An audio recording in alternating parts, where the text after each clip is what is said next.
More cards you're going to want to keep an eye on. What in the world is happening with the meta?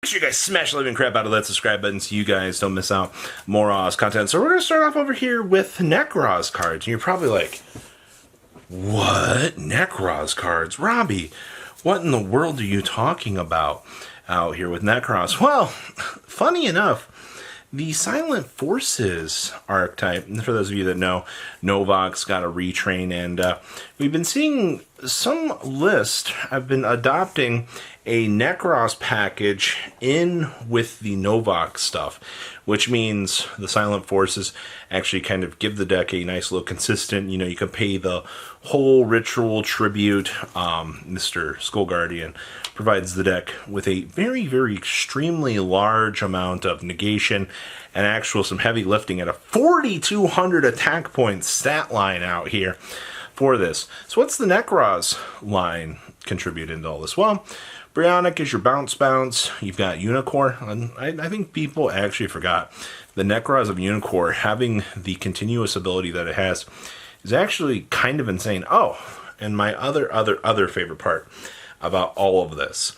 People seem to have forgotten that the Necros ritual stuff kind of is a little bit inherently free in some of the aspects of, the ritual spells can kind of recur themselves back.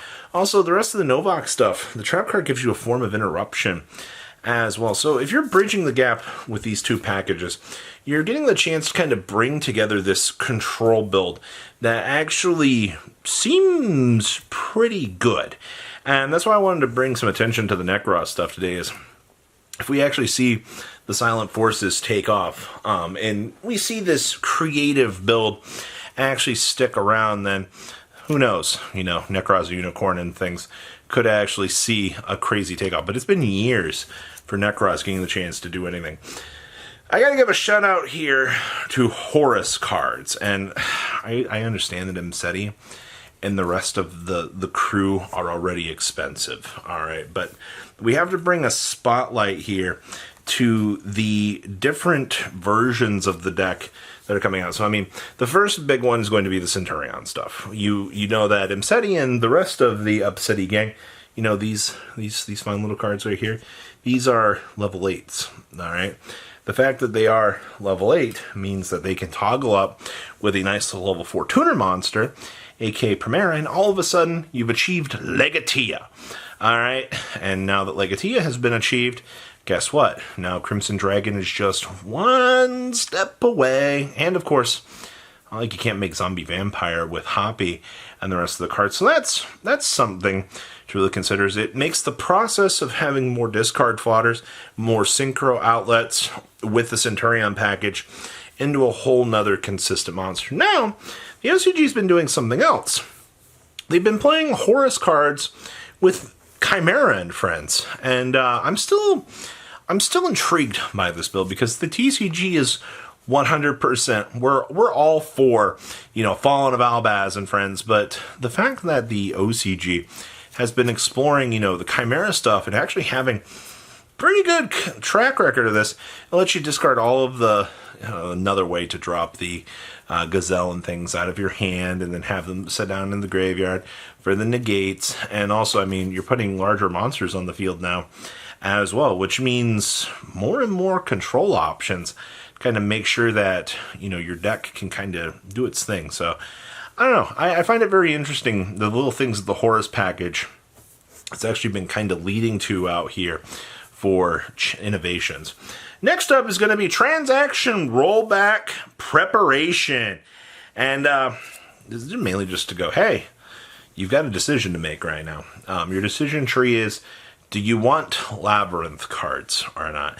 Are you going to sit here? Are you going to turn into a back row vegetable like the rest of... Come on down here. Come on down here to Robbie's back row Emporium. We have 5 set cards, no monsters in our hand guaranteed. All right, oh wait, we're playing Labyrinth.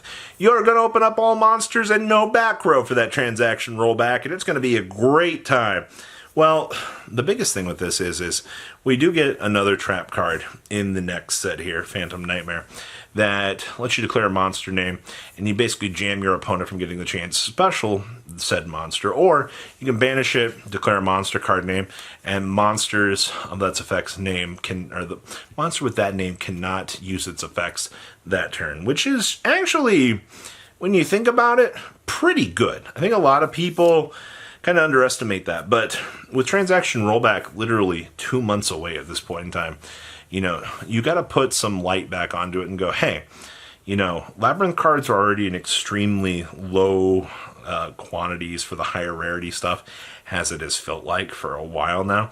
So to put a little bit more emphasis on and go, hey, Labyrinth stuff is cheap. If you suddenly feel like now you want to be a back row duelist, now's the chance to do it. The biggest thing is, big welcome Labyrinth as a ban list potential hit seems like a thing that could happen.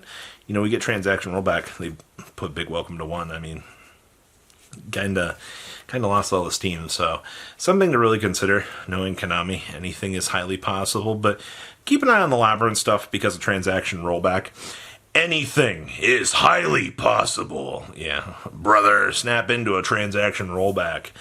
Alright, next up is the higher rarity versions, aka Quarter Century Shaddoll Schisms. Now, you might remember our dear friends out here at the back, where we talked about pre-preparation of rites and Nadir Servant in previous little pickup videos. Well, those still do hold true. But the thing is, now we gotta look over here at Schism.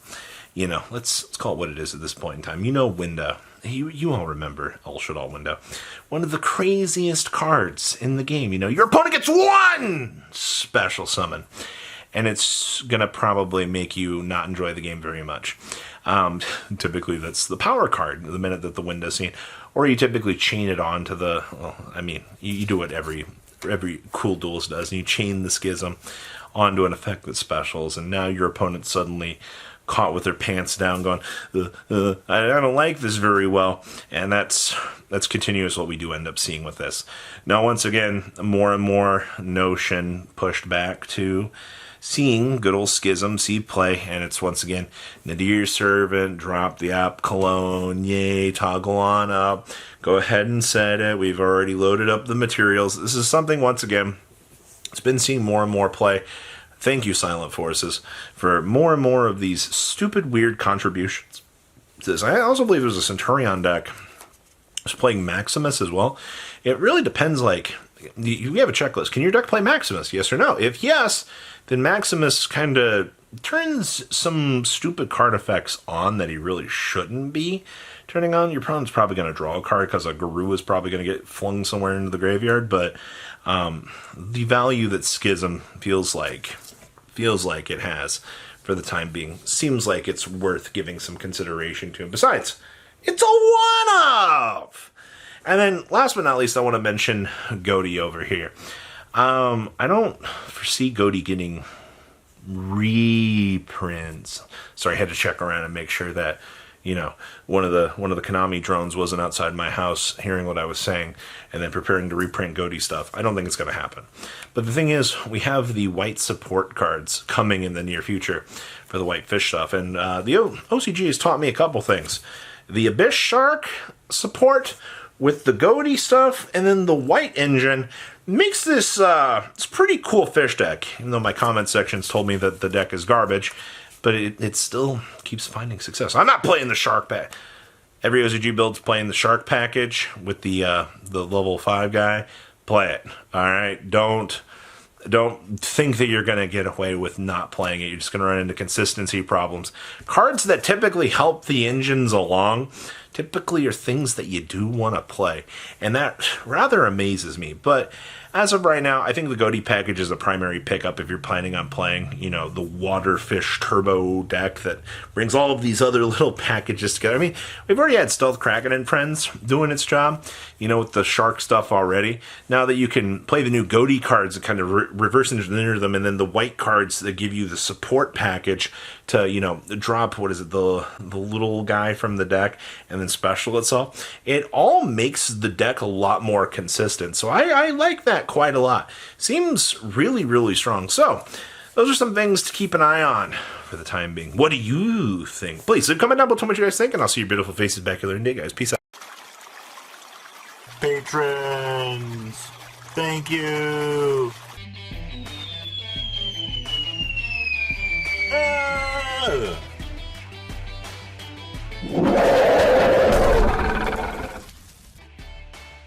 Thank you so much for watching. Check out these other videos.